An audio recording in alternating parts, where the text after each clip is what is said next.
Dans le contexte de crise économique que nous traversons, qui a plongé de nombreux Français dans des situations extrêmement difficiles et endetté l'État à un niveau considérable, il est intolérable que certains individus perçoivent indûment des allocations. Ces fraudes constituent une perte de ressources pour notre pays, autant qu'elles créent un profond sentiment d'injustice chez nos concitoyens. La lutte contre la fraude aux prestations sociales doit constituer une priorité. Pour cela, les sanctions à l'encontre des fraudeurs doivent être renforcées.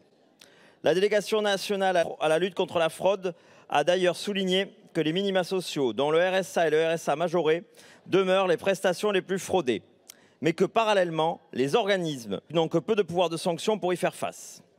L'objet du présent amendement est donc de renforcer les sanctions à l'égard des fraudeurs aux prestations sociales dont la volonté de tromper l'administration est établie ou les personnes en état de récidive.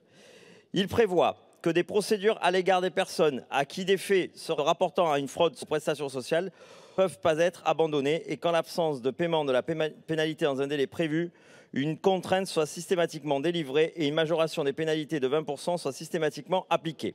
Ces sources de financement permettront de financer la réforme des retraites juste et équitable que nous proposons à la représentation nationale.